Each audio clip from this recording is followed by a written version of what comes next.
I'm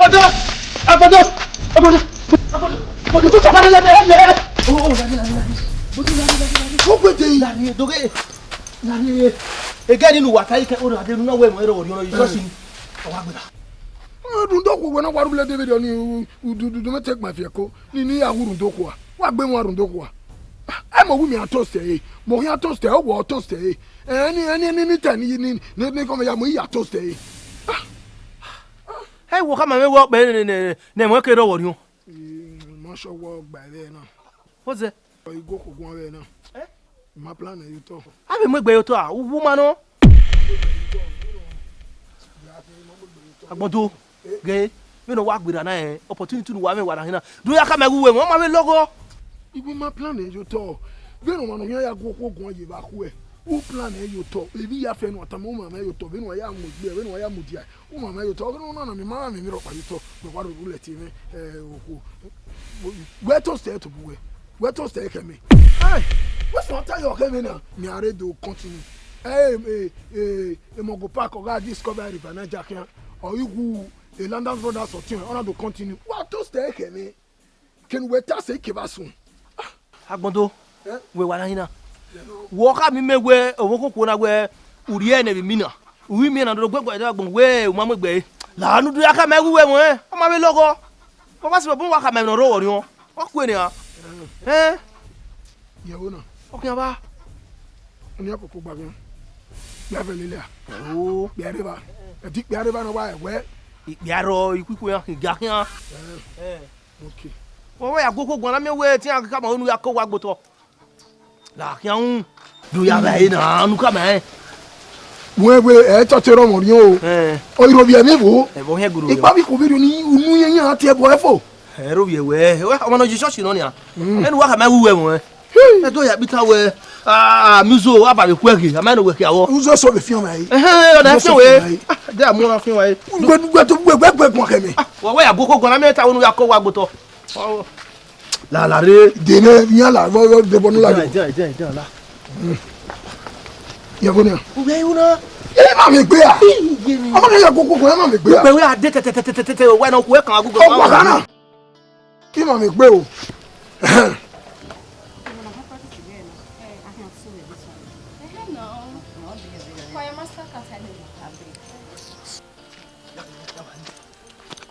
hey sister. If I'm over here. Well. Okay. Like you, Mr. Neka. Like we, La Riviera Keremeni. You need to know Romo, you man. One. Okay. Rose, be fast, okay? It also anyway. La wo do me no hiata. To a boy on the church money. La wo. Yeah. Ogbeni ke you will be doing now. Now we're meeting where Imina say, understand the heaven where Musena, we meeting while there. Area Nagbera, Yamati, where heavy no back. So when you are on you, like you, I love you. I have 4 trousers on my jeans. I want you to be my category lover. Michael Kwaye Bekian. When me I have 4 trousers on my jeans. Understand? We already don't tell me we bogume. Mokparwe. Ya ruena pa wari ije mi emeti doejo temero pa emeti doejo ene pa mana ri pa ne ebe doejo ve itirene la doe benu we wa sena nu wa jina no kaigele i me hina do bobe zosi ya be zeso kpia esu no kaigele benu we jina i me hina zosi we me gi bata me size e bata me size we me size we be bata iyo esu no kagele benu weje mani ma hu sana o keke no we agugun o keke no we alele hia we ma e ma no keku we e be ni meje egun me ri o ye imi opa ni oni ko yu ori imi opa ni oni ko yu ori o ma gbere e ma gun na negative and positive o ma we ye church we on sa me ma on sa we positive na me negative orupa na we mi na o ne pana negative and positive orupa na base. Okay, positive and positive. Awarwe a glove ya no wa ye wulo kwa. Ye gwo wa. Bla o ke nu ni tamo na o yi o. Ba bere we ererewe o magele gba. Ererewe magba de na me weti die ogu game. Iya gwe tu zuo. In fact uzuo. Disturb me. Come on, every church what do I disturb you? Rose. Stagapa. Iwa lero. Uzo no we baku. Egbo no eje. Egbo no la. Ya ga gba kewe. Wa je ba. Gba ndo si me finale. Iti we be no we. Ero mo ni bu opo na gwan be na. Ero mo o makwe. Usine de na si agbori eki. So don't go. So that you no kagele. When I get you market no kagele. I obobo amunu ya mu ya wesu. Wa isu so den wa ide we obo ya pale ya ubu you. Poison ne nu he na anyi na no kagele. Wa mo gbo to. Mo mo wa se no je. We ya gbo go ba agi lu ani teme na re bo mo radio ni kire. Ayelu radio DVD alu egera. Pe traze ne. La do mo. Ati se oni be to ni do be la ori. Wa do full egbu e.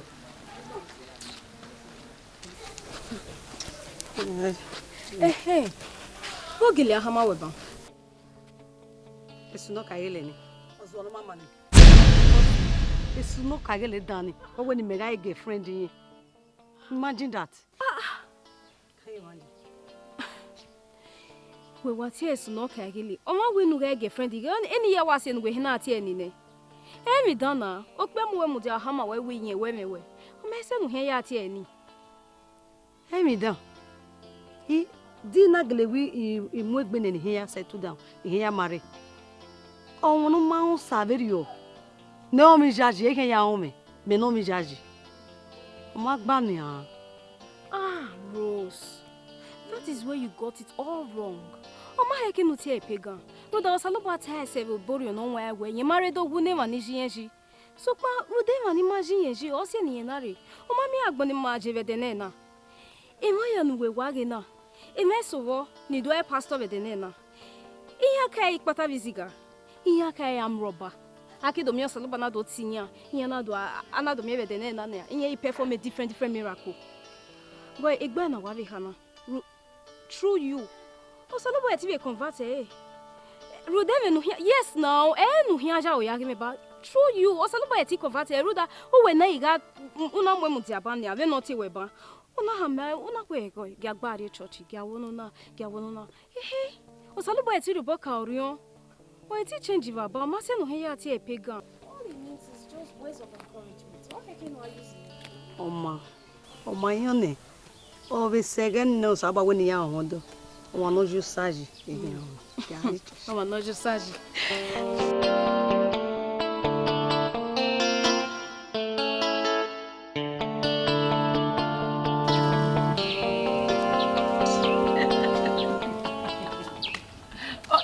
Foi você me better. Yeah. What's the best of our record? Zanya was bad. You did waiting there. But how you? Oh yeah. Damasa. Well. E pa de where dey?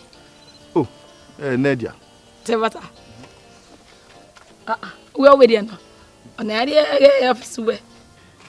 O me hen customer pa mo me do ni. Oni mu giyin seti wa ke ba ere the woman there ani da wa mo ne fu pa Me trust we E pardon mo sa. Wọ́n ave tu o we ka be ho ni ne. O be ba re gui Ere ti won ya tu won, e ti an lo. O la ke zogbe. What another? Na be first to go do be. O ba pe die bo. Oh, for there. That's right I take it out. Pa fana. Ile gos o te mamo e mi bago me.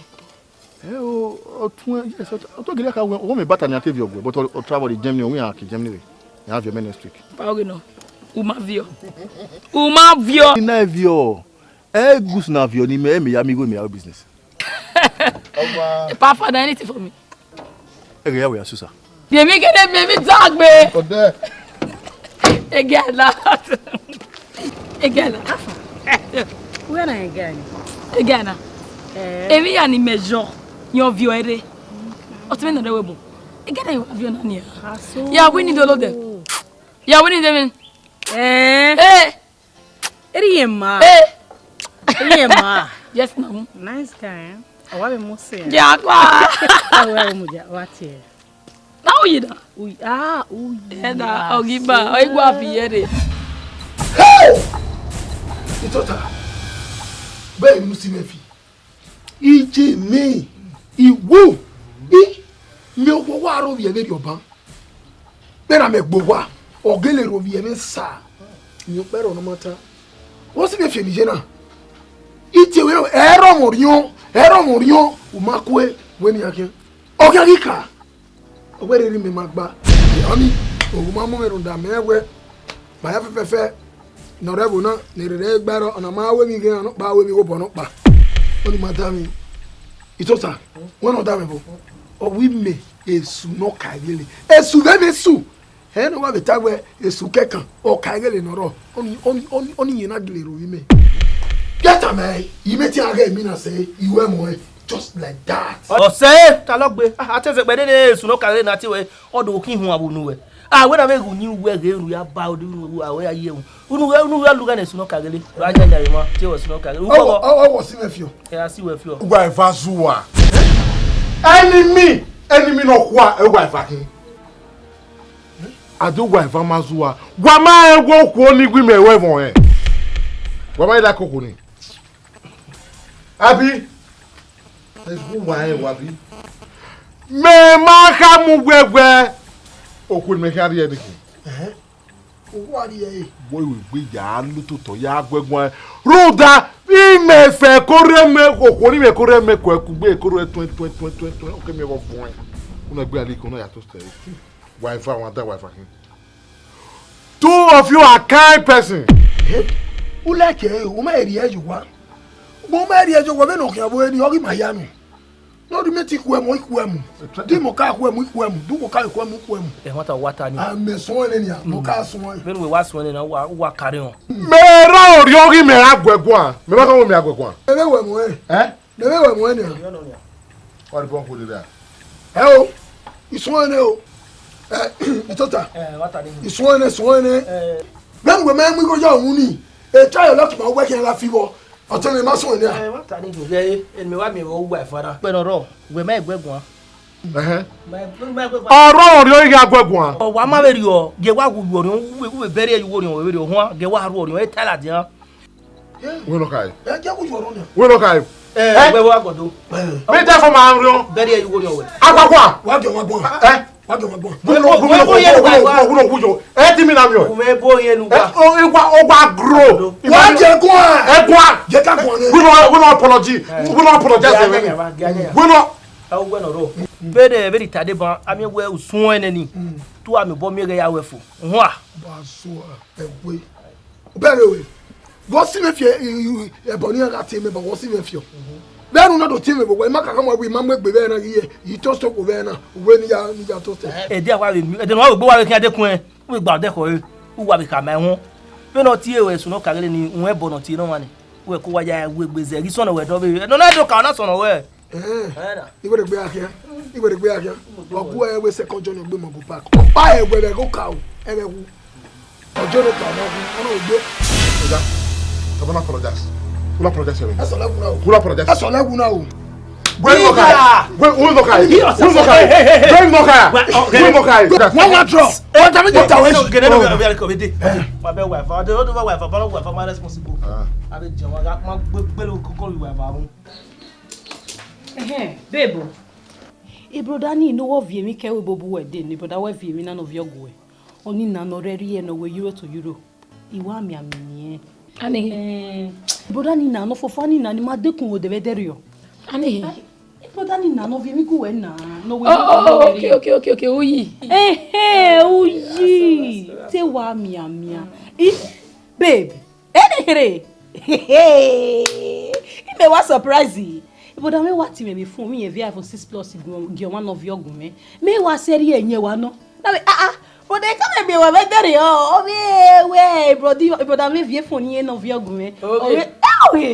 Owe so pan ye ma view elelegbe. Owe broda we me no na iPhone 6 Plus na wo wan ye view yi. Ye ma ona dodu e wo rin ye ti hausa. What a coincidence. Wa wo me na ya mi e me sapon ba road. You are lucky o. Okay. Because you o me matter wa no. Okay, since me ro pass Akomba road, wa me ro pass Akomba ni me wa stroll down ni me do vie the phone. Posso comprar no. Imagine the address. Make ni muji. Opa. Awa odoje. No ni mata. Road away. Oyi ropa. Essa pleno do yire. Je, so why can sabe do opa? Aye, iwa mia.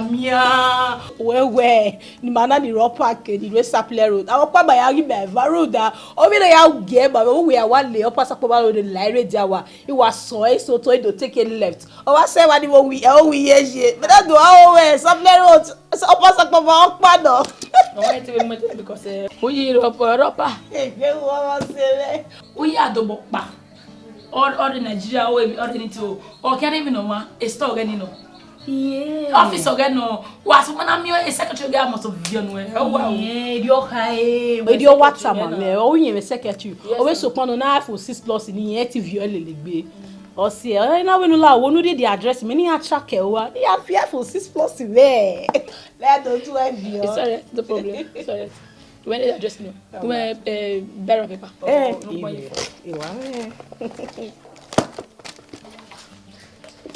Matter me best one of you giving them. Hey, over for 6+ indeed.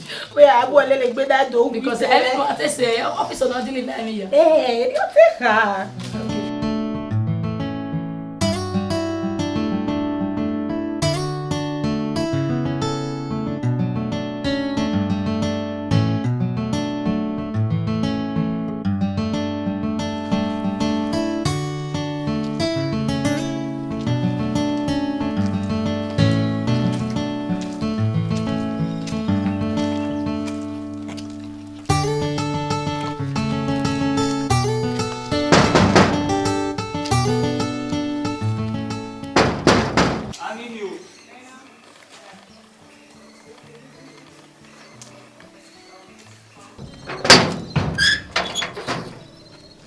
Hello.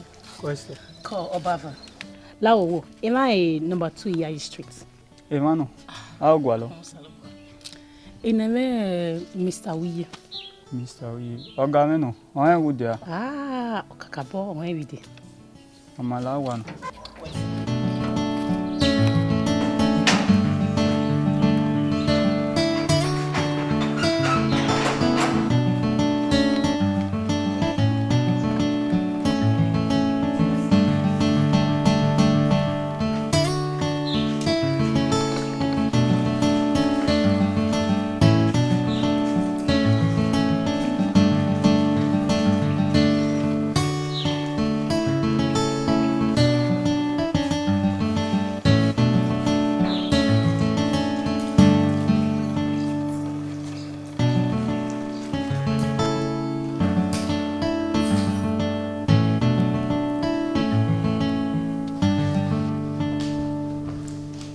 Mr.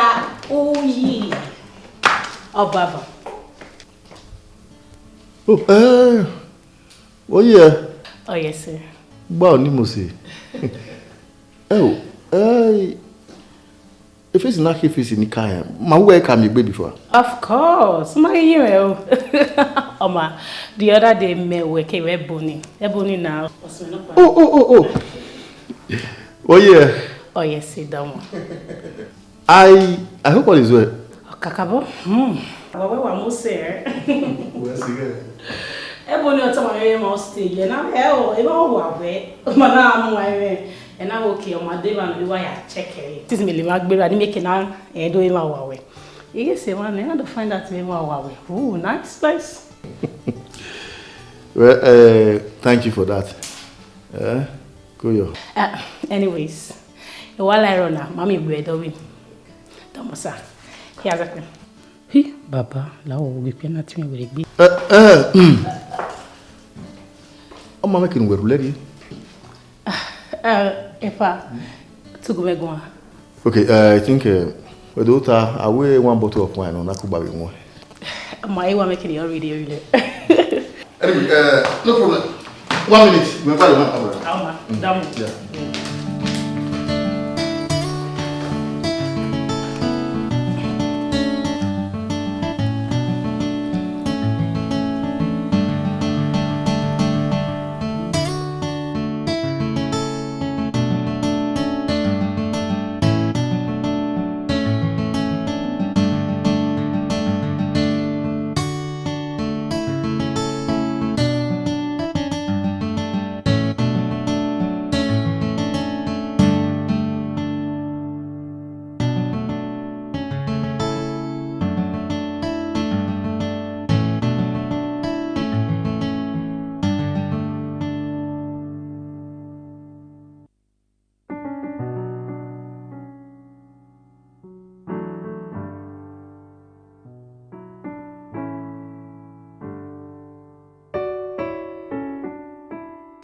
Osime, where do you start in Meganaji? Uga do ade program na invite we na. Wa me we e dagbon we afefe do fi we here. Agilwe na. Eh? Agilwe na. But we do that program na. Emi nu ka wu no mate ka de you vien se. Wa hi we nia, u do me yefe do odo gbin anu e. Then we tana. Mo invite we. Wa de. Fade ni tamawe. If not then na tagwe, igo egbe fi owe me na lie. Owu ga me ropa. Runda, a pastor ni bunoro na. A phone wana, a wayo bun se buwia. O me pastor pa no wa preach mame. Benu we wa be preach mame na. O we ni ade kusi ni ahia wo na. Megi wa seva. Me wa ge, o we man egbe magbana ni aladian. Ave be se adi keke mane. No ye ne egbe magbana se ni aladian. Ya ge ladian e. Me wa ge na de go se me. O samudia me. O wa samudia. A pastor ze o wa lerune. O ze lerune. Me go samudia me sampa gbe. Praise the Lord. What praise the Lord? Igi no samuja me what sunu eriwe kaja. Owe 10,000 naira personal pay near Yahweh in Beside. Egbe we rogba. Imeno we. E Bible ya pitan we inyana le o ma we na inyana return. Oba ya kin we Bible. Ugbe na do down with pastor women na. Wa me we e dagbon we alugan ro wa we alugan we read e da the church ya fe na jo. Very well tala. Mo invite you. Why dey? Well yeah, I even down again. Ni wa try. Why dey? Why we problem ru remove we be ya solve e no. Aga de nobo. Dede we ku so aga ikwebe gege. Dede no ku aga be na give Jehovah witness. Ni na aga be na be kwebe fun boy ibatin he do go we. Eh? Gay. We come away. O ko ni no kai mo kita no yewo mare ni. Obe mo be re ni. O we ka we wa we do wo gu no bi ne no bia. Ho a. Nu ka na wa ge ri fi ma efo ni. First offense aya bo won. Nu gbo give an ro. Agba wa. A mi se ezo. E ka ma me wu ma ya gbe kita ni. We ya ka me o give man awe. Uso de ma bi o hin. E kita be ro to na wa. Ho a. Wa ga belele ehi ahia. We. I ka ma ya gbe kita ni. Okay, well.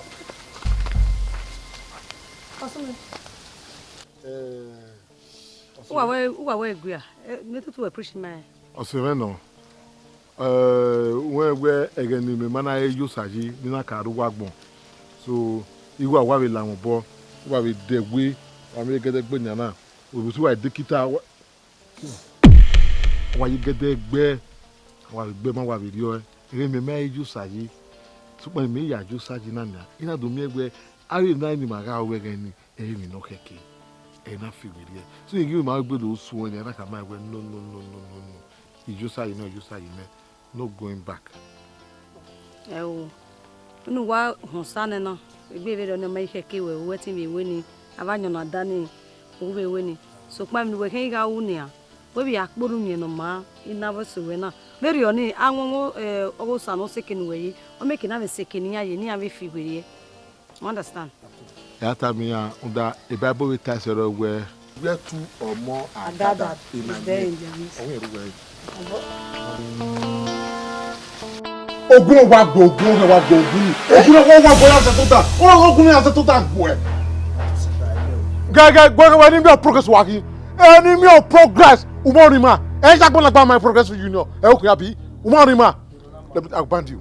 They do not any me progress. Eh? They be away. No David do come over there where a customer we kitaro. I would do wogun here. Only said I tell you progress. Did that say you? Make you where? Did that say for you? Make you where? What format talking about? What information do you make? Don't try that. Only say. Matthew near the boy, Manasseh. Only was 7 on me where anytime I attend the way. Walk we out. Every one of you out. Every time the moment tell our pala. Only was say. My even know when we are. Why even know when we are? You are let back. No, I'm with me. Move away. Do. What way? What way? Not telling me your progress. Tamame, work at the helicopter. Huh? On a go over. Where the helicopter don't go over? Not telling me progress. I'm not being me progress, you know. Where Bowa day about who Bowa. a duplex, or why even why duplex. There, I'm away on a fear on a game. Tamane, do I see go coco? There you go now. Yeah, with your man. Another one, not do your work. Yay, we come away. In your money, only call you. Who bet you, Manu, Yere? When who better? Huh? No man, I back Kitani. No one, I'm with Kitano, I'm going away. You're not better. Who are back with Wага Kitani? Why Kitani, get a follow Raga Kitani? Ebia Bigano. Oh, Tima Supoloco. Where in my first affair? Where in my affair? Yok Barrow, you mamma call someone, they lie Yok Barrow. You mamma can only Kitani. You might enjoy. Yea, Mamma Kita. Yea, why way or how any? Why Benin Kita? See, my family organize. Wow, my organize. Yea, near one Murena. He come at me on a fair for. You want me on a Polonia on a Raffia for. Hey, go come away. Oh, who are going to swine? Or what going to swine? They work out on it. Let me warn you. We won't anywhere. And I'm here where again. I'm going to film it. You don't see a film. Only Ghost fire can't get 1 hour. If we ever know, who could do one? What big? Where? Every time I can honor for. This one, then my cocoa to where my alley. Only Ghost fire. In fact, I give Giajowala or Giowala for them. Only Ghost fire is a gun. It's a gun. Never when I have Meloka Gisago. Meloka Gisago. Who's a where is Sago here? Where you go look at Sago here? Where you go where Casaya here? My Emma boy now. All the Yaya right. My baby is the good Bisago. Hey, come on. Hey, ba. Come on, turn on my way. Salobo. Kayo. Ekitana na wo ko na we mudena na wo gele polo ona na mana be na ma gbe ni my fa organize ni mani ama we nu be gbe ni mani mario mana bona ku isu wa de ni ma si kokori to we ma ya li una time working Only Ghost fire vac can wa Giajowala ya mu gbina akin 1 hour bushasi ba mi o ba enwe yakpe wona bi ami o get it down and fair for we mama get it down and fair for they tell them pogele negbe ma we no mi boya we na o keke no se okay je bo fie ke bu e no ave ma hu salokwa isago beni e fa we de isago we gbe ko yan be gbara go yan fa yo to tell Holy Ghost for the national in the church you mai da nyanya wa gay we no ro we gwa fi ya ya bo du gwa fi na agreement Ruda makabe we bo to logo wa binu vi to gwa e no hon water ola logo okora guitar meji atiyan we alilo e wa gwo le ni do guitar to ke do atami me yan aware wa kama iju no kwa mi ni o wa ti yo abono mo kitari ebo afie ke gbede no yi na wa mi e ko okesa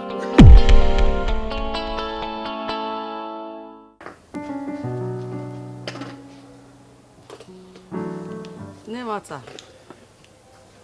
Why gile kama me imuna no mwena. I know. E mata ni gele kin. We ne mata. A community chairman e ka o. Akemi we oba arioba ya do stop a CDA like me CDA. A community chairman e ma wa hin. Ugwegeni avec community chairman waka bo amego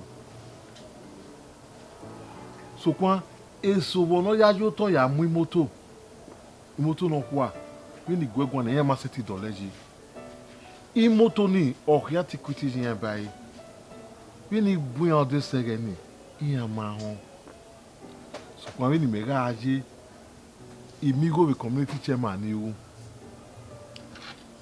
we ni gwegwan na me no to tana o weva ememe wona eni wa gwalo igwe okwo no ogun e plan life me okwo ni ki amare no ogun e plan life me e wa gwalo akemi egwe ilu go ya establish a better business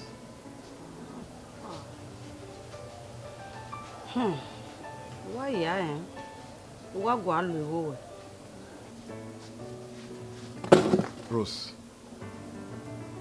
without you, it might complete. How? Eko me kama me we okonogun yanyi okay. Runda even ya fefefe no je get do ya a full housewife. Iya gwewe. Wa te munyi me ogwewe. O mai fi boya me no rurude. Ama ku we ko ere de. Undoni cause marry me.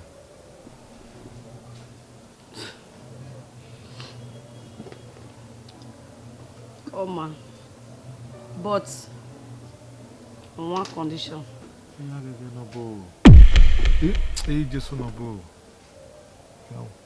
The condition is Where when I wear now, they won't be judging in my hand. I love you, Kigby. Okay, we marriage, and you have a cave where a pastor me go on. O me kina mo yeru. Then in my way I be mo yeru. Kimi Kevin the pastor rita. You have a good way, and even the pastor rita, my hair with me. the problem is running. One go no run, no bed no run. To what we came a video, but on a day okay by you. The problem is we are not Zingbe. Me I set it with Zingbe. Okay, pastor ne. When we are with my pastor, it meant to make have it time. We no kaka bomb we room. No have me was warrior. Okay. Prayer warriors. Okay. The church. Ni have muru we call. Ni ya. Just like Jesus ya. No, you don't hear see go ma draw. Go ma kwe ni ya saki Jesus ya gagia. That we can me. Oh my video ne. Fasting a prayer I want. That's it. Mama. Bring 2 come. Don't take the wipe. I need more chicken. I beg, bring the meat, come.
Forget that you where we very bad yeah you be cool.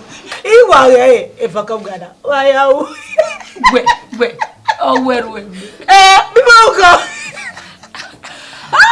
Ah yeah. Ebony. It might get a gist to where Hey, what a sup. Iye ya mi uji. Uji when na. Yes, that guy na. Iye ya mi. I found my phone. Ina ya vie, I for 6 lost not to be very boy. Isi wa egbe wa wo ni. I be all lucky. You can imagine. And I want my na dey gian ni all lucky. But before then, on our way ni ere number me. So that otima have a good way.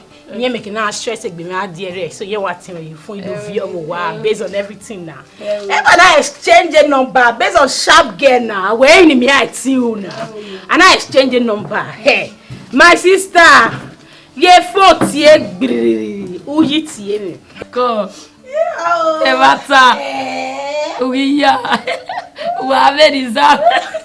Uji tie me. Oh, you know, this is that. Eri mose, blah blah blah. Every agu me seti be gallant be. My sister, keva dikpa. Ina wa gear toasting me. Oh, gear toasting me. Oh, mama, ipa be one. Me don't know sha. Ina ipa be one. Me ne mi agi right now. Yere me ni yawe. This one smart game. And I know they make it yawe. Go. Yo. Do. Ayo. Take what tori. Muta no matter say. Ilare o. Etere no wete to we mu mewo. O ma mu mewo. Ma mu mewo.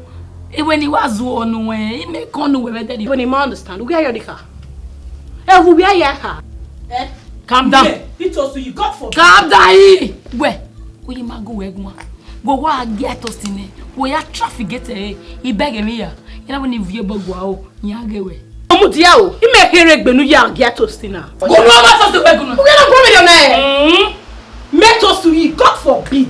Who you are toasting me? No gear me. La egwa me no na malake mi no. E kali no na gear no e. Wa go toge. Ya toge. Dare. Ebi kebe kebe nuri ya o be ko e. Amo e bori o bori okwo ne. Ori okwo ne. Moreover, a boyfriend webo. Wa we boyfriend me. Wa me yo. Ija, mudia. Ena ya fe ni we ten na lakpon la wawa. We mudia ne. Go egun metama we. Uyi o akon ori ko ne. Iku igbe 7 o ma kama ropa room da no wegbe onyan to. E mata. No wegbe onyan to. O kama na wegbe o si ai me. Ira wegbe mi eri o se. Ai le gbon wa ba e. I dey come say. O ye tutu. Ediana. Oh, mudia no we tell your boyfriend me. O wa gbon ni. Waya o. I'm first class. I'm first class. Why you first class you? E na ke me graduate here. E na ke me first class here. E o vi mi ahi. Third class me here. Me ma year school. E mudia. Ni na first class. O hiare ye there you mo ma. O di go me o mete ne a. Oh, we so do I wait me boy ni. E boy ni gog ne. Bia ya o, na ya worry ya no mu we corner. First class. It's all right. See. But to no via tutu. Me ma go wegun so pon pa no. Kemi no ri ya wo. Wo ye ri okwo ne. Guess you ha even, ko na se for we na se me ve. Wa da me gboge. Imina. Ba ize huwe. Ijeme. Ya ize huwe imina. Ya jeba. Imina ni me be mu ja ho wa. Isole. Me ni wa ku me de. Me ize rule gwa e me gwa rule imina. La so do I. You run pass us. They go. No ya taro wa o. Uji agaro wa uta. Odawe ma bege. Fais nonsense non ni. On s'étend.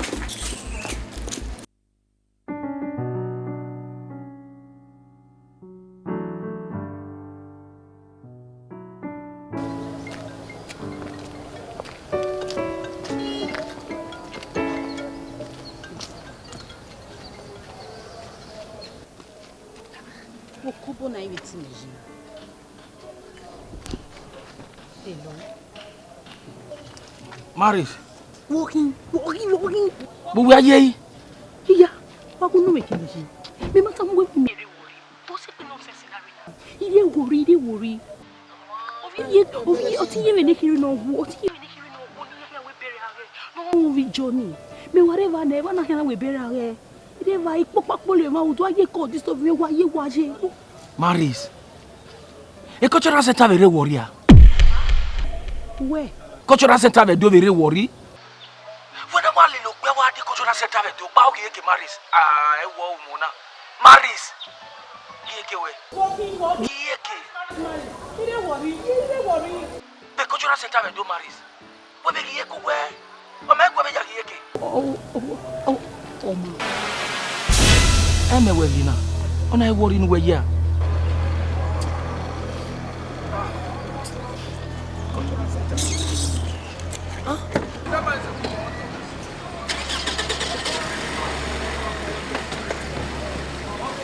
Maris igbe me. Maris. O ve fi fún madame. Ona yibe degbe la moto. Lebo ogwa pa. Eu. Iye me o Maris igbe me. Iye. Ekunu wenu hagi meri oboka Maris. Emeni wa fún ẹ. O ve la lupe la dia. O ma ku ve la lupe de. Maris. Me no musebe a. Me gwe no musebe a ya e bogogo ke. Eu. No me gwe ki muri wa ogogo ke egu na mu ye pe koko e. E me we. Igo no gwe me no. Eu. E wo umo na Maris. E você yo me gbe. Ma mu we gba bi o wa po egu meri oboka we na teteru da we go asomo ba ke sun alugbe. Maris una mu na ya gbon logo me dia. Eu. O ma ya buye me. Ya buye me atiti nugo asegbe. Eu.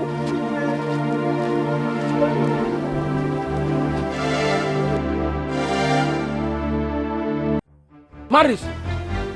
Dokpe wele la moto. Wana to re. You ma understand? Why Yonika? O mudia o. Why I can wear? Ina le look like moto. O kan wear. A problem when you here. Wa be ge o.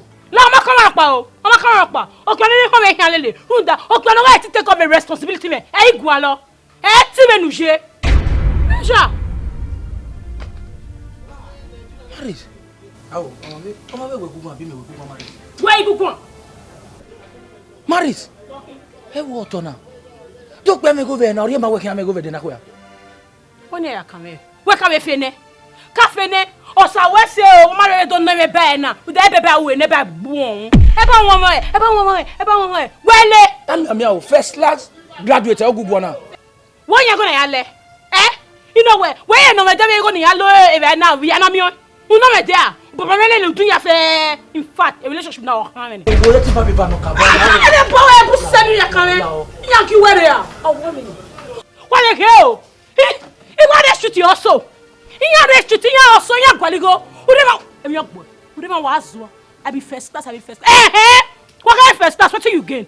Tell me you gain. E wa ni year school, e ni bo me pass. Ni bo ma year school, iyan fi venza. Iyan fi informatic. Ya le match on iyan bo. U talk na you first class. Guy, egbe mo bog bu o. U ga fe, oma, we ka ya fe ni.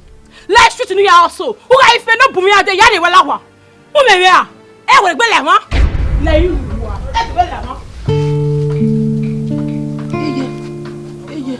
E de gbe wa o. Eye. O saro baby. Ori o me, e ti me. Iye ke me. Ere o ya pa veri o. Hey! Akatere. Ka te gbe me. Akategbe me. Ja, akategbe me. Ije. Akatemi mako. Hi. Opo pa. Maris pa. Gan.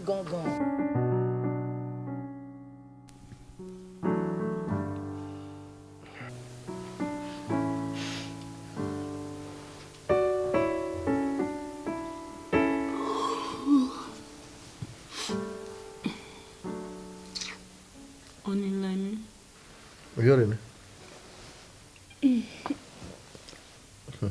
Where are you? Oni egbe wa wo mi.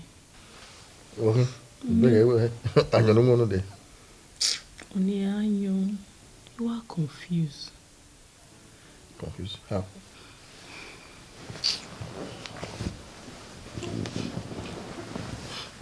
Oni ore me wa wege. When we time we walk our way. Oh, you may wear when I wear a Caterian in Aiyoboru ya behave. You do here, we. But here I read now, here I look, guess him, here I look, we might use and dump people, here do bar. Here I say, Wobo, I do actually not be out to a land stream machine. Would you mean what am I looking at me? Only now, wait disappointing. Runda, how money woman way. Oh, you are wake be your wake be yo. Only love you way. Listen, now. Again, we know where I go. Give it where. The man plan everything I dump you where. I don't know where we are where. Most of the time, if I don't spend there, there's no more to keep back bad. Maybe that we can do name everything I dump you where. We have been together. The only thing you must do for me, you must play the game according to my rules. Yahweh, Yahweh, don't try it. Don't enjoy it. If you can cope, we don't have any problem. What disappointing me. Give you I love you. I miss you. It's okay. My ticket, I tried to book online, so I worry. Probably between until by Friday I'm back. No problem. So you're going. Hello. And we have a year with her. What me work with? Yeah, I'm more imagine. When you will be dating now, must I begin to explain myself all the time? Are we in a roto? If not, if you're a solo, no view are day. But I do next week. Me call you. So we kilo no reaction. We will do the exchange. Maybe can we move any of my son now? Now, men we chat about that. Men we almost the same now. Maybe can we move any of my son? My way I do.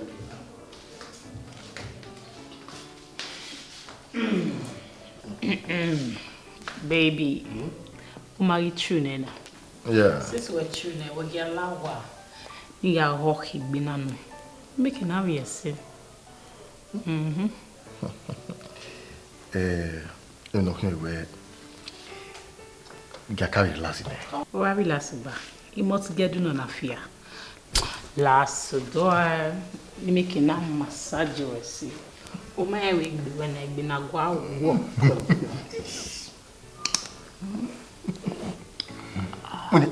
Okay, get out. Come on.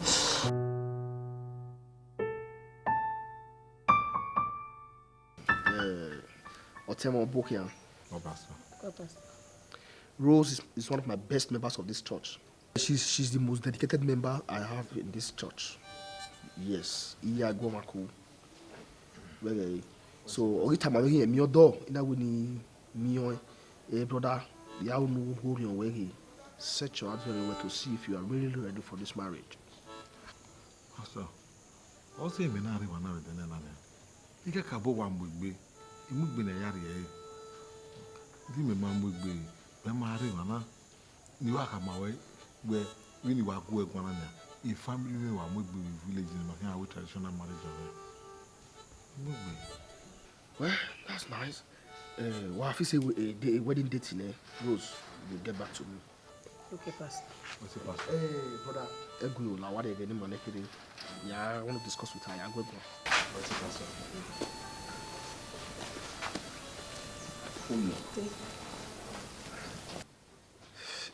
Sister Rose. Pastor. How well do you know that man? Pastor, ikakabowa hon. Iyan where why most of the family members in Israel, in Asia. So ikakabowa hon. Egui, if I have a ton on we do wayare ban. The spirit in our with there is something you don't know about that man. When I hear so wrong, no mule in way. I might be wrong, but every spirit was about feeling me. I just wish you pray hard not to expose the dark side of him now. But I know much about him. You know. Oma, Let me pray with you.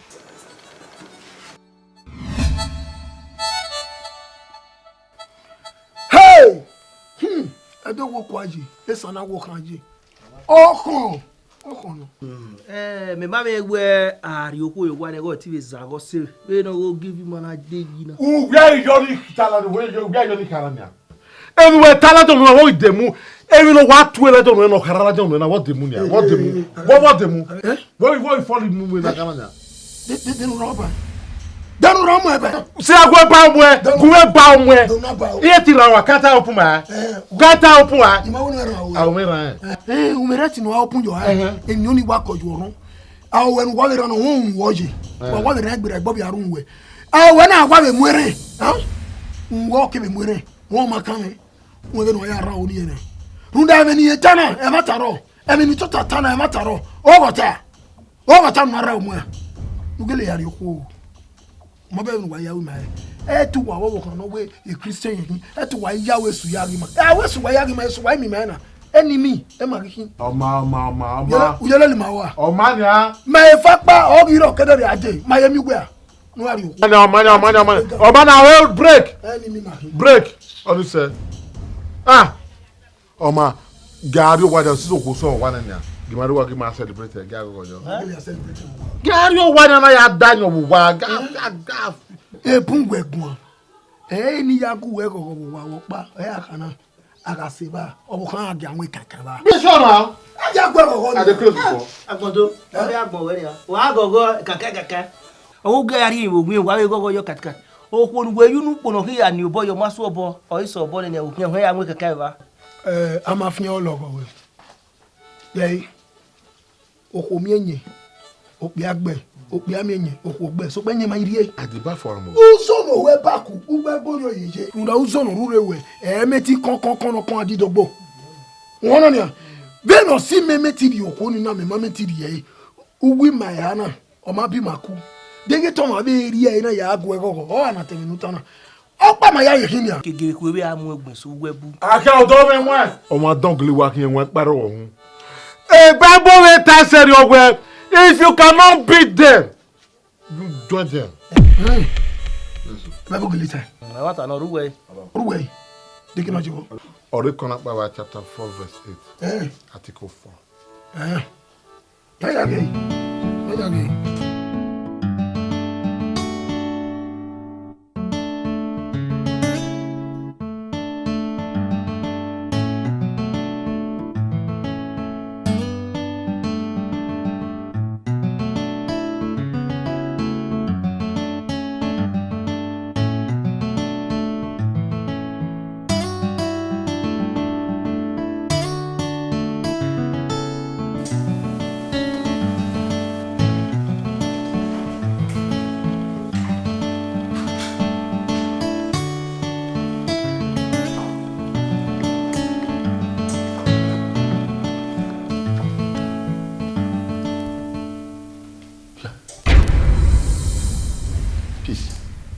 How?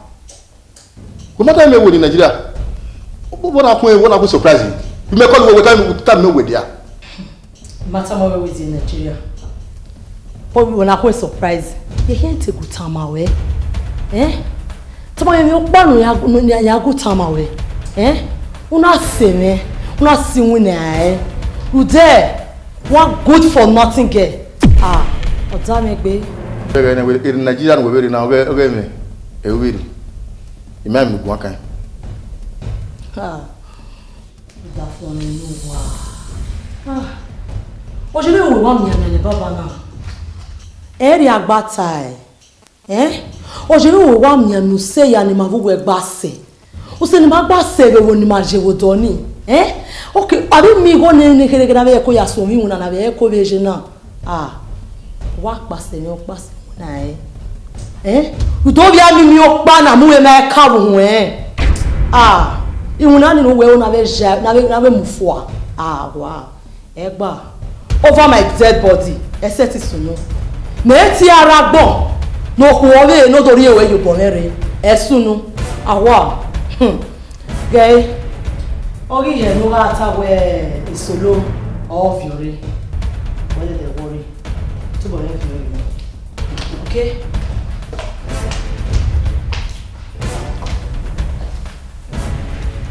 Yeah, do.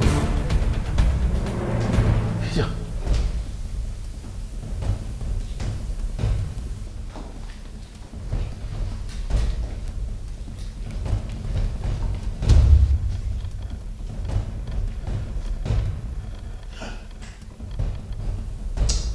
What are you? Only woman there. No, we back here. Hey. Honey.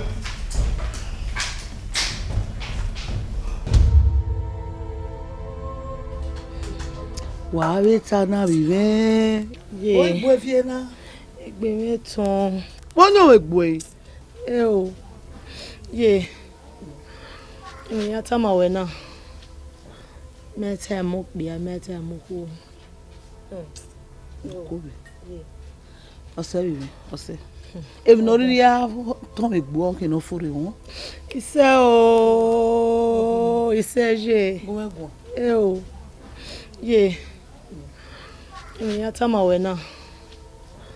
Meta mo bia meta mo ko. Ye we water for me. A train station ga vie. Megu waro do a. Eso pon wo do. Water for me train station ga vie. A train station na mi o ina muari o wa. Ye beno lo ve na. Ye mori Aiyoboru. Mori Aiyoboru o baba na wigi yo e o. E mata. O wigi yo eje. Ije. So. Egana da sunu je. Ime no sunu. Gumego. Aga viene. O ga teri o wa. O zolo pa gbero wa. Na iwa na je na je. O ga jo. O ga ri o wa o ki o pa ere. Eri o wa. Wa ni vi e yo to ga comple. Yan ma ri emi o wa me. Me na je o, ime go bi ami mi o pa. Obi a mimi na me ka won je omi omodo je omi omodo egbe meton je Ose onu gbe kwa ori gbe kwa keleji ose mi me ni wa to tawe na ni wa fi boko wakara egedi na omira bibieluwa da izi egbe ige meti aro weru kwa wede na wa kedo eti nwa latian yi omo bi amimi o gbe wa yanji e no tan me gbo mi we to ofure ose musiri ose won ikpi anagi mi na upon pa fe peti eyan kimi gboku mami eno igba eyan ni rewe bonoro eyan ka mo pa nke bo pa be dia were wa mo ti jo wu we odo me we boge be dia o ge no bi me iyan wa me ni eya gba wa ye dia so ko paru de ni oni ri enu ese wi je no bi ewe ima onu akelo ori ojo ibi emi ame na gi e no wiwa kian wo na emi awon ori oni nu doru do pe opa mu e lodo ye ki odogbe we yo gwa me ma gwa lo si aye won me ni tana gbe no ya si je na gba ya ri e sota a be ya won e sota ebi no nye mana gbegbe gbuke ha o igba u gbegbe kere ni obi asese na wo mu da no obi eni ni mi o kan ba o kan o ju wa mi pe afo ami pe afo ma ye ma we tate body e no riri wa e bisu gbe ka yo o zere ki awon we kan to boy la wa fi sian e pe get me no mi bo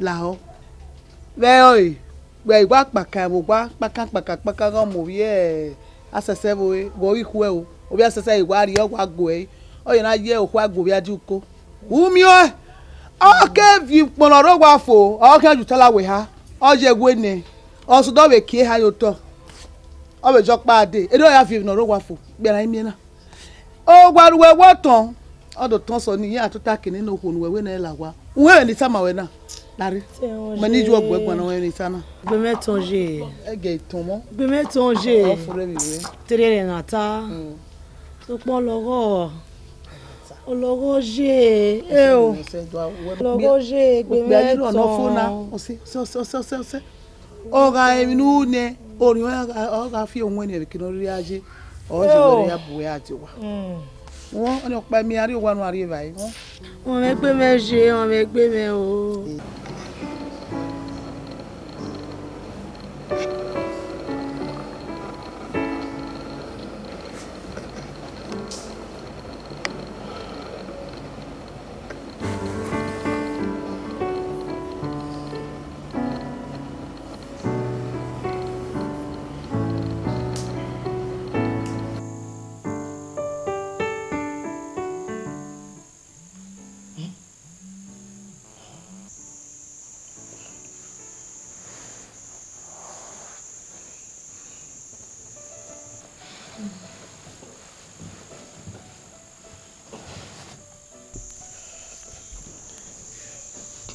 Hello. Hello. Hello, Niobota. Where are you? Where are the money? Where calling me back? Where? What was it? Like the Marare, La Lule, I didn't do Roshimari Hospital. Eh, give my head a sasa, make a car. Only la Woriate, when I read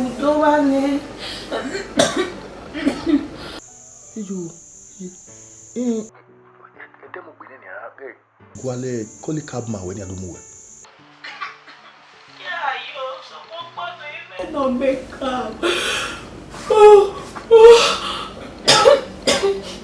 God, very good at this night.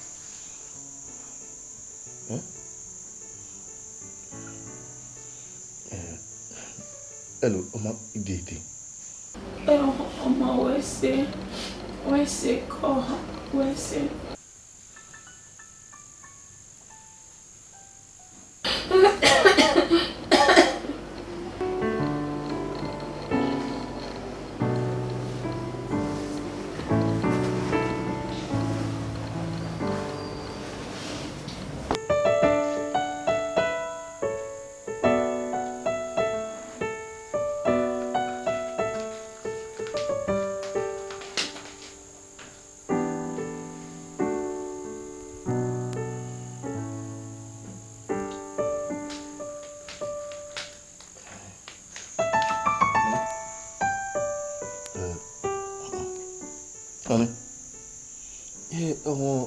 Osi mo pa Timothy ho gbe mara be o mara o kan yes o kan ta ba o gbe mara je mo ti re oria ni lawo ni wa to gbe ro sha hospital eni ma ni kai imanye o now wala dia when we get married ne now we get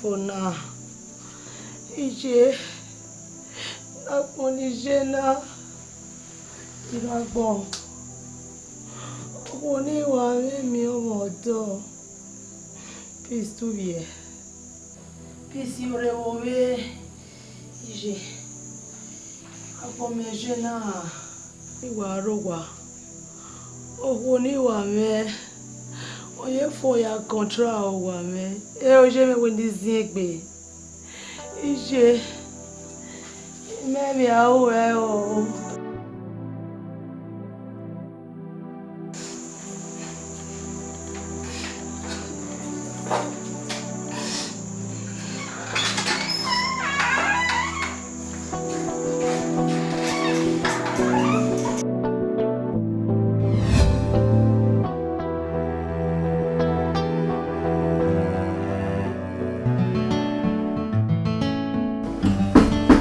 Lawa, open. Baby. Lawa. I'll walk here. We are here. What do you do? What am I going to do? Yeah, they are me. No! Tell me what you're disturbing me. Where is this kid? Take about. I only say you van no tiramisu was here like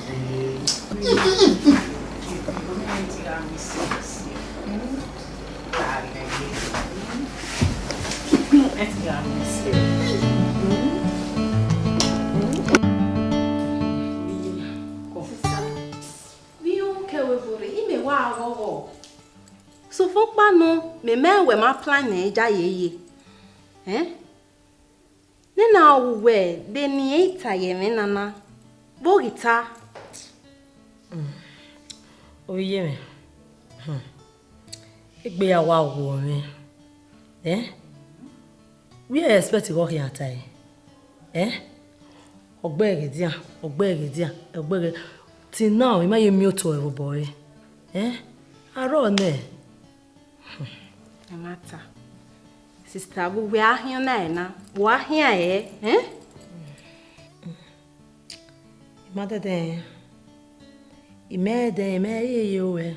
Imede ni hakia ya to. Aro ne. Onise. Wesiemi ya enime. Rewona na wajena. We worry we wa see ya. Koyo. Kwesta. Na no ege me do mu me de. The school we me ya na. Wa musi.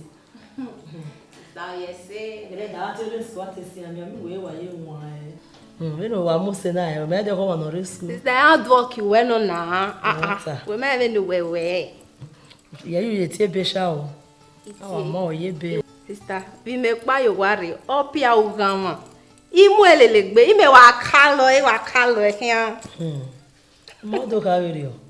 Ati be, amo je be. Wa kalo we se do.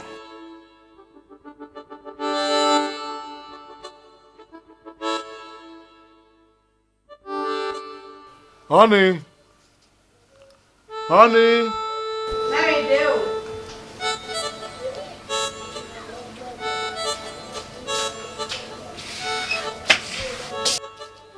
Here.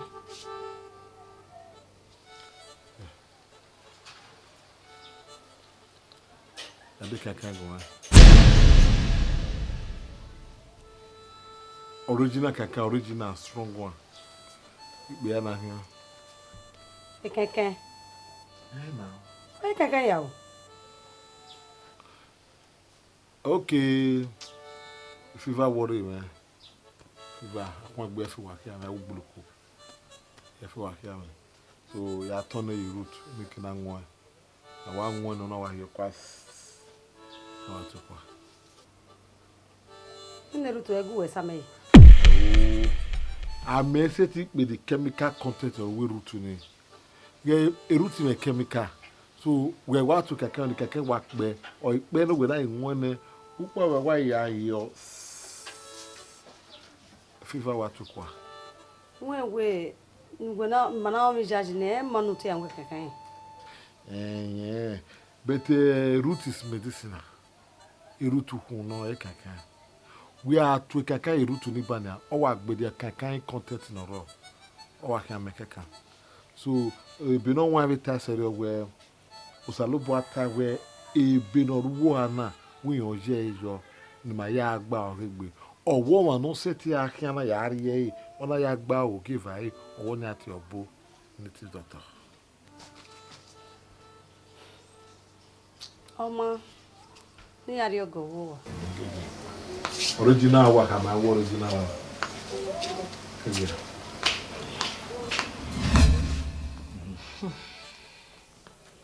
The man said the 200 euro you worry. Okay, wait that 10 kilo. Okay, 10 kilos. Without a woman in the one you hear it be part of her. Or tell married to call it. Oh, no, it's a cat of my way now. You hear you from Tona. I won't remember.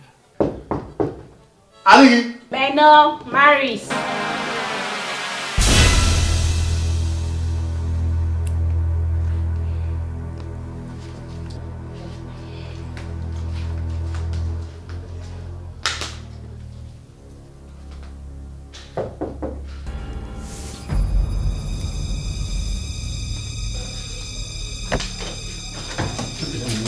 Baby. What happened now?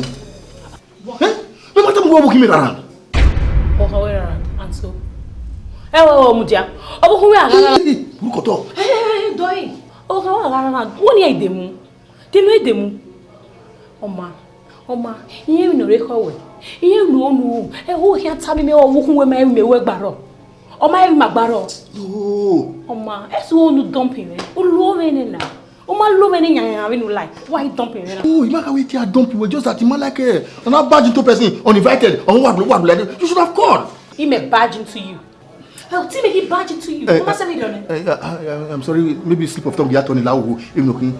You call you later. My baby can be but allow me. Huh? Honey me. Oh devil.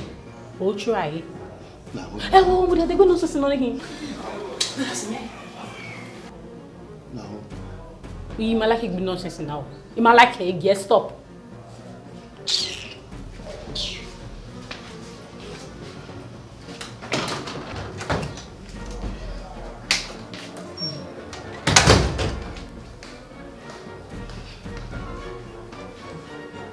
Only if I got no why not be as a quick.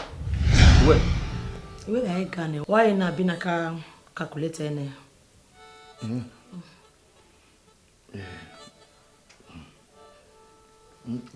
Are you now? Okay.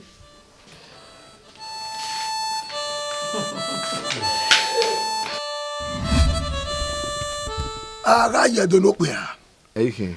Wato. Ogyo bosobo. Wato. U no me we bia tian we ba. U ga ki vi na ya le ji kege ade. Me te wo kwa fiafo na ge. Ayi mi o. Me. I be sharp guy o. Bona, ime ya vie we Ghana must go. Foreign ebo melonia. Foreign esu emelu ime vie we Ghana must go. O kan zaze ya fe wana. Amamia na. Somobo. Okweku. Na vie we sack bag. I'm to the bed. Ute your folk believe you are. Ah, sawesi. Ozo me like kan ni yana.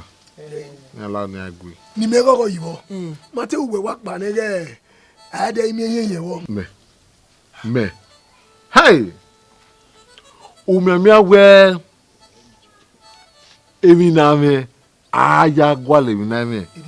O ya we ya la church ya gwalo kan me. I don't see an you go so the car na. Ya de mi wo kete ade. My va. Ma wa mdia. Wa wa gba mi ma. Ima mu dia ma elu mi. O wa go. Emi wo ma begbe. Me yi te bere se ni me ya de mi wo. Won na Ha, awe. Jesus Christ of Nazareth. I want to hear from Mama. Waya. But we na fu o. We have very well luggage yama ko. Be no yi na me to we gbe we bo na gogbon. Kita be gui no le kia na ya so ekun so to viore aye ye gele. Ogbe ma ilu muse. O wo we ni me awe bi me. O ma ese. Ibu na kan ya re. Ibu na kan ya ku so to den. Aye ni kan mo do. O de o pa we ya do gbe ouko ni suna wa ko. So wa gbe na re ma wa transfer area. Iri mi we gbe sun e. E o fie we die. We na ja ouko. Ouko we mani ha. Jira kita. O body ma gbe. Fun de kere no kai na o ke na me ke lu eji. Aye abeja lewe. Agwa. Ouko, unwo gyo na ma. Ologun e sheki na. Unwo gyo ouko na maruda e perfume ni ave kori o bi ale liere. Ma nya na te ya go bubu aye ya dun me mano. Kita. Agwa. We na bo meji na nya any balancing. Oda jigwo na kiwe na any balance. So o ma kina kita ya we. No ka kino waka je uko ya be kunsu to. Dene kaka bo wetie kakari. Honey. Neno ku mi be baku. Ye me be ri mi wo de. Beni ye we ma ri ye wo ni. Ku we me wo se. Ma be kedo ade.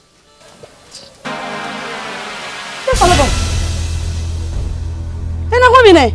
Ogun no. O sa pare sikena. Ta bo to na abi e boru to na. Ona no gbe na wo mi. O ma ra o bere mi o yo gbere gbe ni ma ni. Be na kun mi. O bere ni ma ya chop. Me bi na imina. Imina je do ma. As you can see, the bono. Holy Ghost fire. Holy Ghost fire. Bow your head. Bow your papa head. Bow mama head. Bow your head. O ye gwa. What you go so there? Ugbe ogun na bere no. Who am ya? So me we Holy Ghost fire again. What respect boy o. Gay in no so na we tia ya o you la me na. Yo wa no. O ka wa u begu bia. Awe na wujo. Enyu wa imwe. We ewa. U bo ge fa mo. Ogun na pe ni jo. My sanyo yo. èmi ló bẹ̀rẹ̀ wọn náà náà wọn ta sọ wa èmi wa kaṣu bí kàlákà kún mẹ́ gẹ́gẹ́. ugbe inú bàrà ọmọ gbéra ẹ ọ pé àná òkú náà ọ bò kánú kéèké náà rí ajé ọgbẹ́ nìyẹn gbére gbérí èmi ògùn ìmọ̀nù rè. ẹ mà rí ziku ẹ nìyà ẹ mi nà ta ẹ. o kò ní ma wọ́n kí n gbẹ. a rí ziku ẹ. ẹ bọ igun inú wa ìmọ̀ ẹgbẹ́ nu wa ẹ fi ọmọ mi sọpọ̀ ọ̀gá wẹ́ ni wà pé. awari yóò ziku. ọmọ kọ́wọ́n náà wọ́n ní gbé àfihàn bọ̀ náà lẹ̀ tá a rí yóò ziku ọmọ àwọn òkú náà wọ́n yẹn dó sára o. wẹ́wẹ́ okay mo gba mo gun ọmọ gbé. Are you using my juju against me? ẹ wọ pa wí àwọn ìwé méjì òpó ìwọ ìké. ẹ o èmi ọ̀dọ̀ sàn wọ́n kí n lọ bí mẹ́ ẹ̀bọ̀n náà fi bàtú ọ̀rọ̀ yìí I want to hear this ebo ẹ̀bọ̀n náà.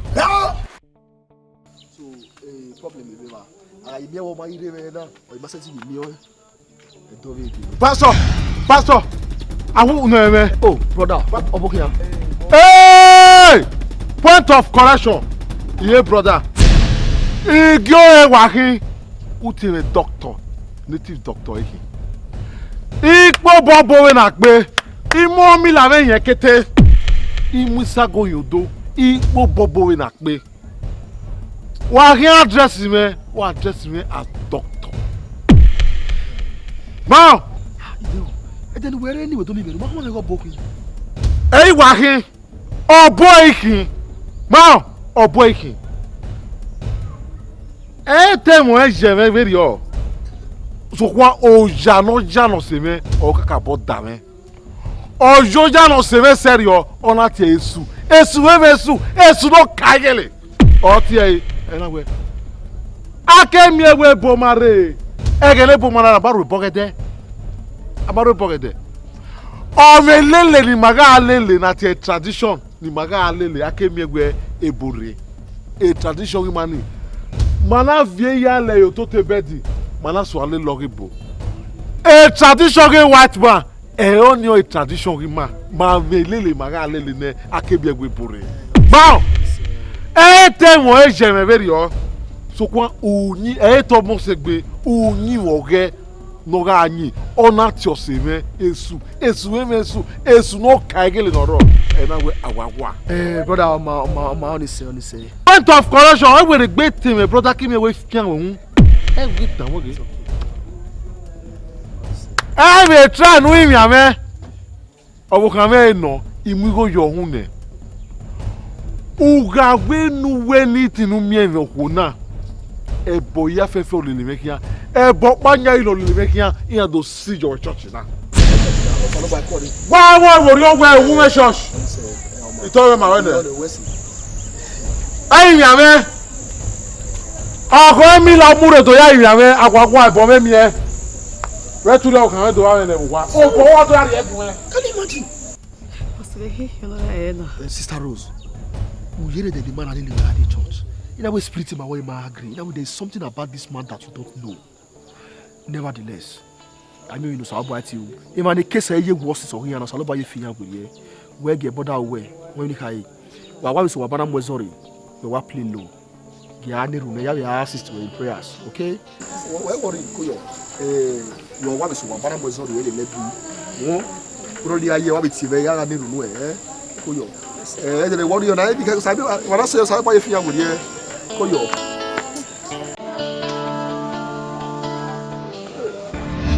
Rose manala, o ta gbera ban ya go gun. We yaji. Oh, repan. Calm down. Hero.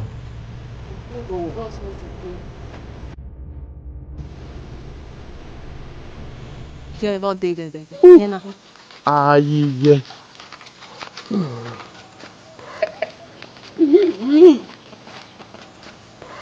Madam. Ege ni wewe nu we ge gbeyegbe. Femi ya ye ebe na. Iya yi we mewe gugun. Te o we lo ano yi. He o mutia o. Mewe ti ege ni wewe. Era ijuwe o ege ni wewe. E madam ni we gbo. Era ijuwe egbe we ya fefefe. Iya ege ni wewe. Me we robie.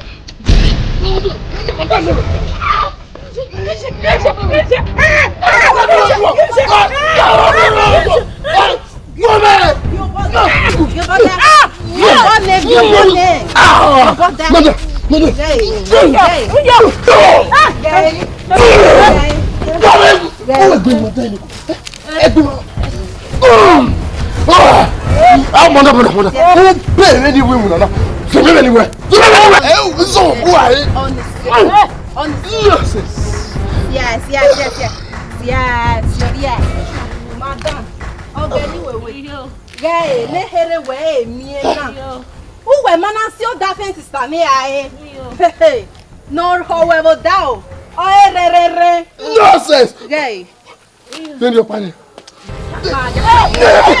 Oh my God, so bad.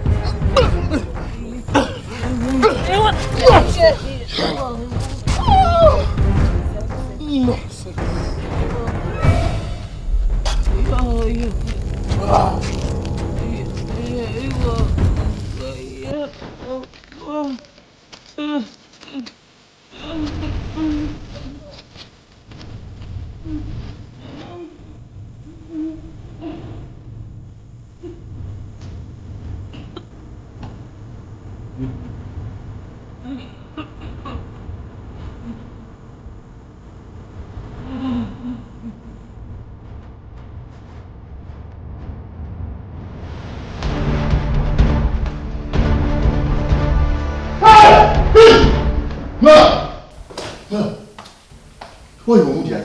Why you won't die? Una gbelo keko de. Why you won't die? Eh? Nigeria lure, mo fe ko igbele. Oni. Wo sunu. Dem am no weta na. Don't use that low voice where they pretend that make my in kwaka. Ke go tama we. Oh, how many di magboko we? Una have the boys two me wa. We are gbe again no more pa my ever. When you tama we down here, where hospital. Oh, you feel nobody knows. Ege sunu, okwe police get lare. We wa koki, we ko mo nyahu. Kwa we family we war we. Not me. Only we are to believe me where.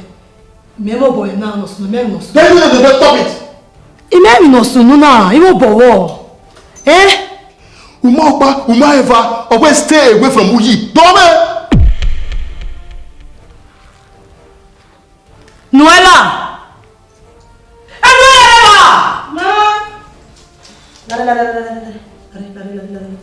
Demi ni hona eh we hona we ya lele o si awa me ni gbina bi yan ya gbe bi mi hona o mo bawo Oni weka ihe aki okpo ve dona Dure wa mi make you where ijo o ga ya mo waria o me gere me ya tamu gwe wonu si mi o se ge me a o me gere ya tamu wonu gbina me a ijo la gwa ya fi anywhere oh e do me marriage ni ya la ko we so me yan we le fi mo me wora de le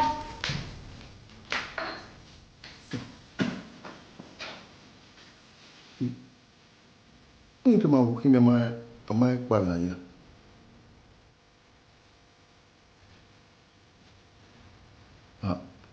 Drama ya ati malani ya.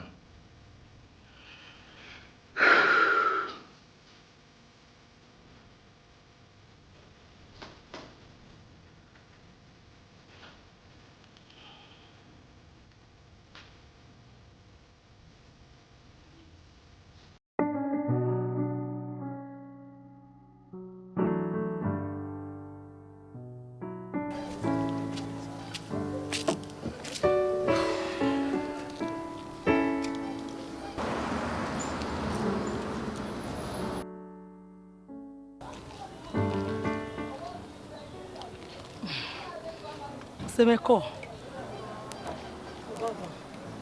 Call Bava. One more say. We say we are everywhere. I agree. You want like Ukmona? We might do a radio or maybe tell us say, you know. Oh, you might do it. Tell me say anything. Oh, I'm also. I agree. Any more peace. Anyway, marries. Nice meeting you. Same here. Yeah. You were there, I was carried away.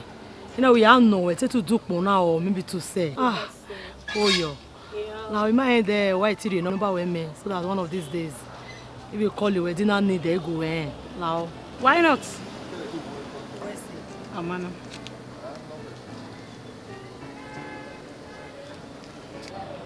Where's it? Same here.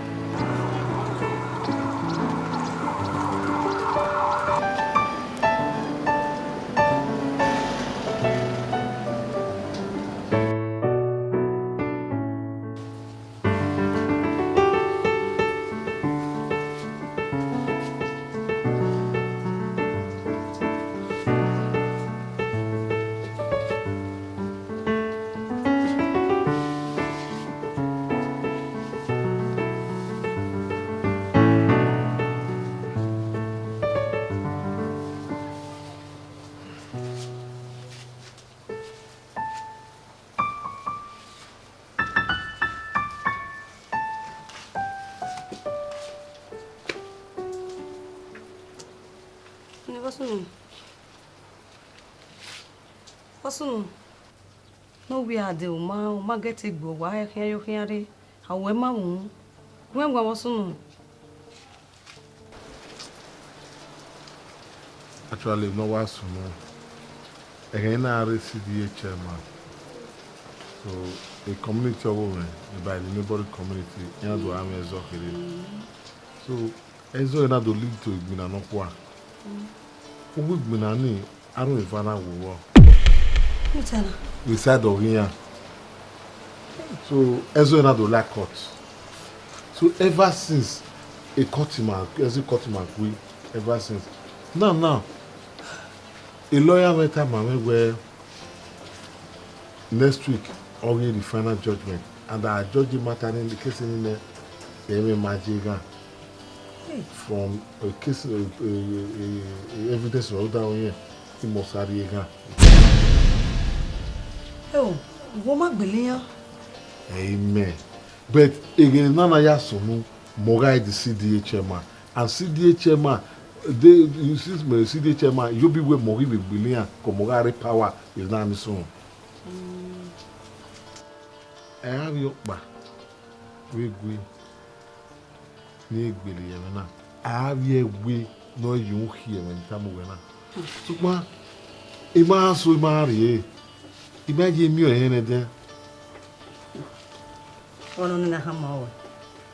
More than West Soto. I made me one of Saloba setting on one. They to get him with bueno to Nayari a dog when no Saloboa, when you go and walk at the body. And then I felt so bad, Gakian one. Walk home, Bonya Kega. My beggar. Oma. O my jailer. Ya go past home and go. My back of Moyeru. So, ma. I was about a banana when no home, Bonya Kega. Even when you were. Oh, is here. He promised in a Yahweh. We are winning a day. Nia Kamusaba where we say. He moved in a yard de young. He read in a Yahweh. Anywhere, Yama anywhere, Master Tilly Rouge, Sabana banana young. If you will know our mail. We are winning me, Bojo. Sorry. We are winning me, Tiba Bojo, where in winning Yahweh. It would be at ye. You would say by Borokma. Salobo banana. Every yama. Mode Wessoto.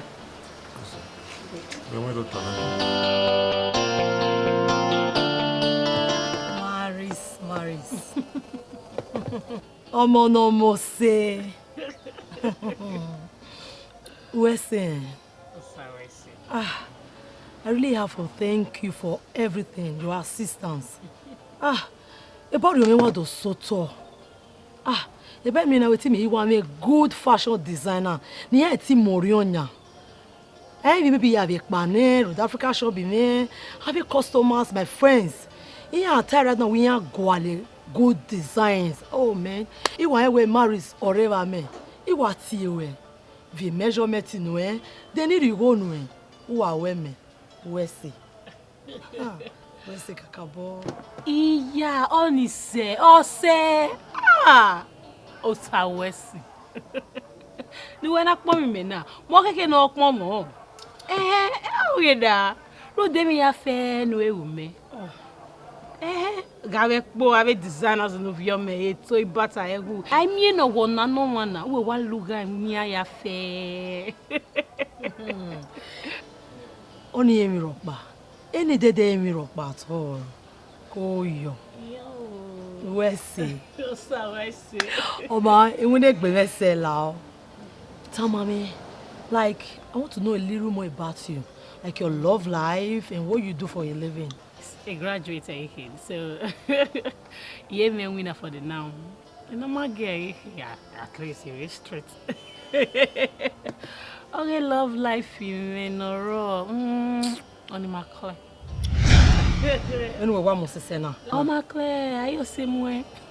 Lady me, wajina, ya wa miokbia. The next available flight to Wado, Egime. You allow straight. Yes. Just like that. Just like that, yeah, back border. I big beer. Yeah, Maris, almost segbe no ga go with you. I suppose there will be this specific like egbe mi ne go alo, egbo wan ne go alo. How can you just say where the next available flight that will take you to any man's house? Only man dey now. Only marry na iwo. Why dey come? Come on, only man mini mi rock ba.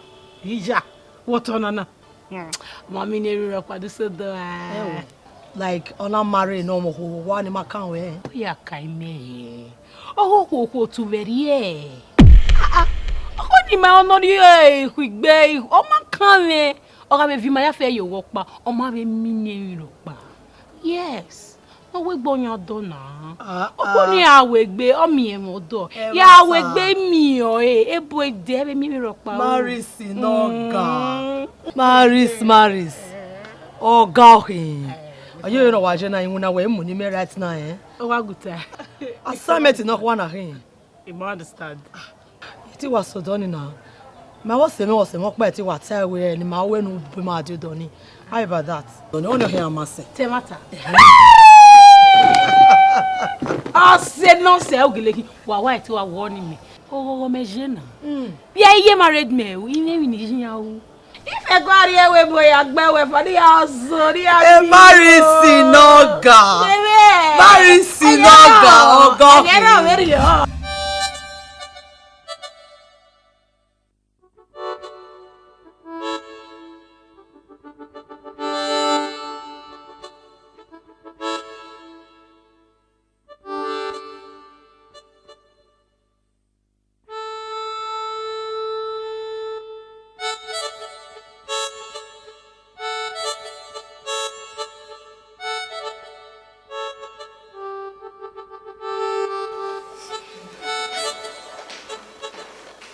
Honey. Honey.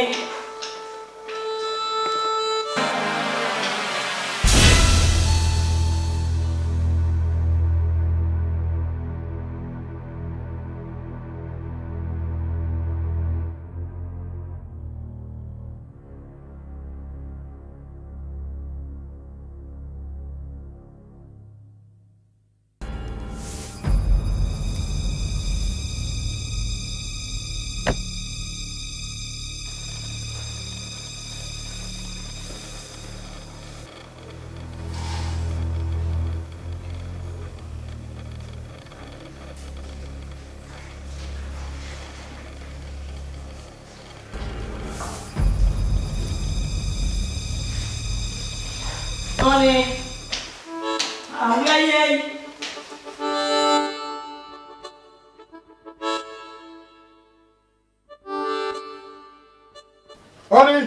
Hey! Honey!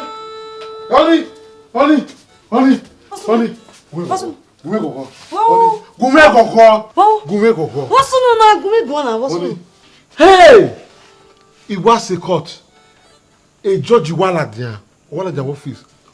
Or where a case now has been discharged and acquitted. Hey! Imasamawe. Or where we may so. Ubege. We may so na gui. Thank you, Jesus. Or we case we close then. Sawesi. Hey! Hey! Thank you. Ubege mni kama we. Udai mni kama we. Imasamawe mi me pa no salo buana setting wu no ma. Hey! Oh, come. Okokorie. Egwerie. Eguirie, Epepeyerie, Eluguerie. Igbele ya fefe.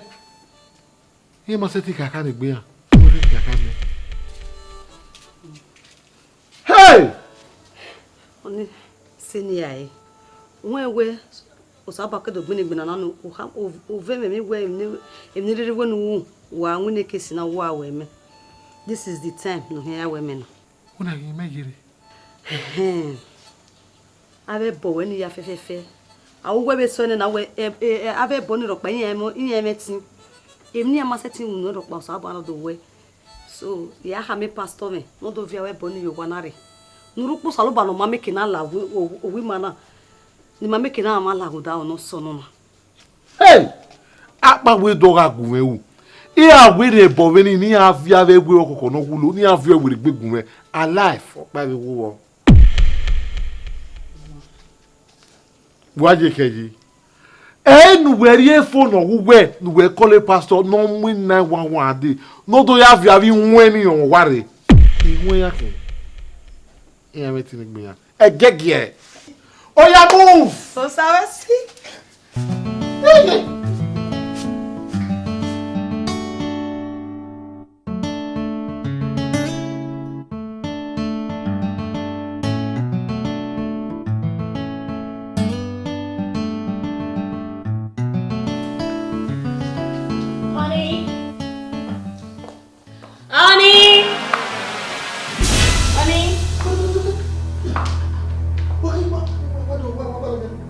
You understand? Where any car? How much out? I will get text message me will miss me when you are the bubble. Now relate where are they now? Me. Hey, mommy, well. Must you did me the people that message? Well, wait, when you send it? Honey, me no mo send the text message. Hey, Paris is not serious. Wow. Èmi ni o wa. Owó da fẹ́ na na. Oye. Oda fún we. Mo di last if na ta ma we. Kíkú nu we wa mi no fi an wa. Apo we ti o ni gbo a kidora de. Ye gbo ani. E ma o. Owó kan. Okay. Oda fẹ́ na. Ìwé mo e sayo. Okay? Ye ti gbo wa da e. Uga we mi tama we na. Uma onuri. Iga mo egbe ne. Nori o si do fiabo. Okay? Maris.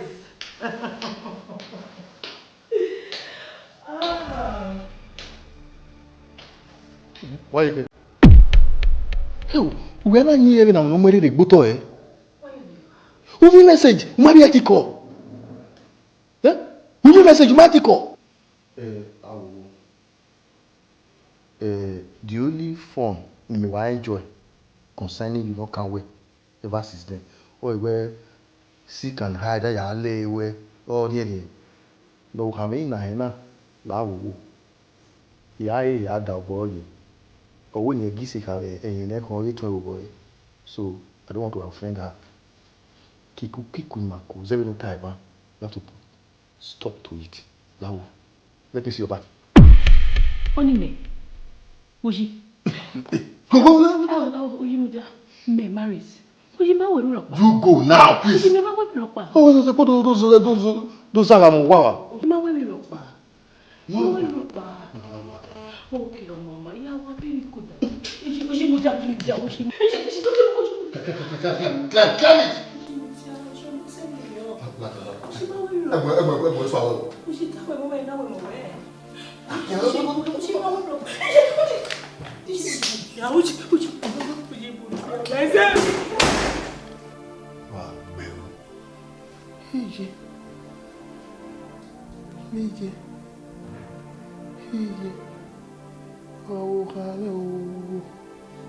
Hey, me na see Kenny ade. How mo ye ko wan?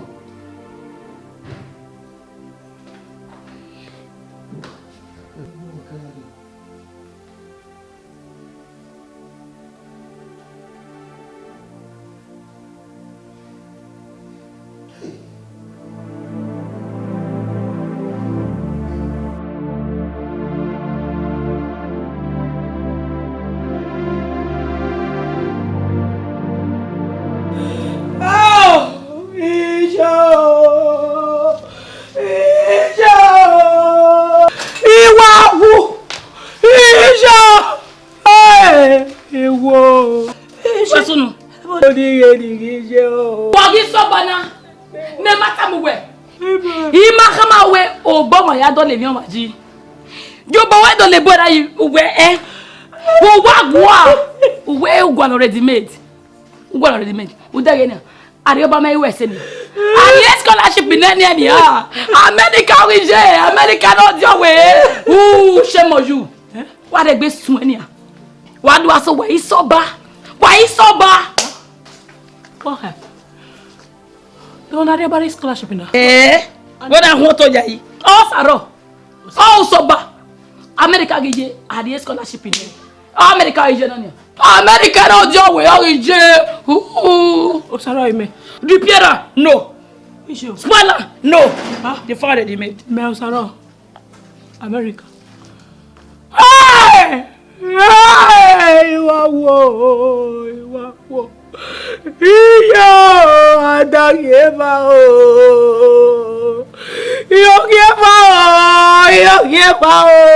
efe farida ifia o odawo saro odawo ji yege o what a stop APC APC no go luwe wo se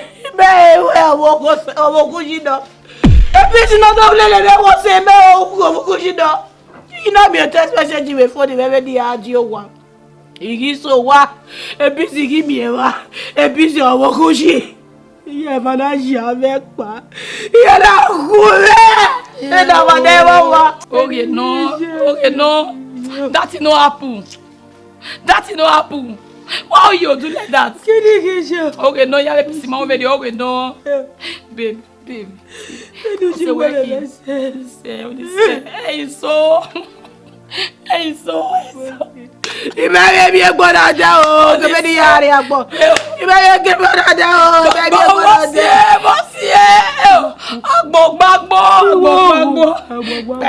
I've been a man. I would have been a mere agbo.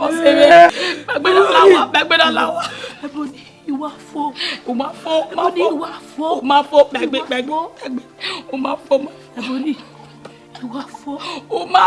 back with a lower.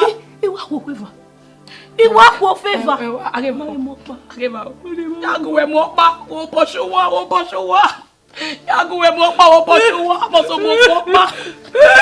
You don't do not cry again. Your cry they make me they cry. If you wait, you have fear. So good.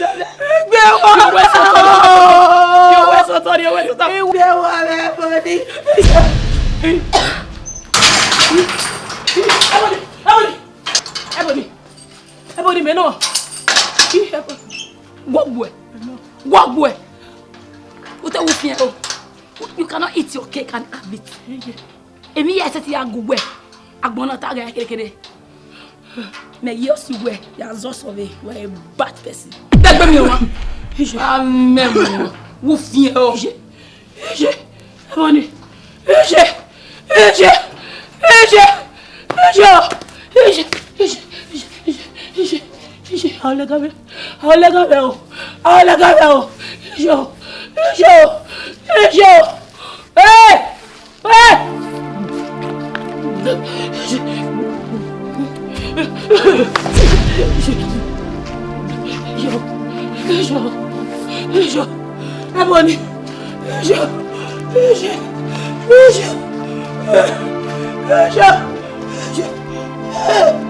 Hey!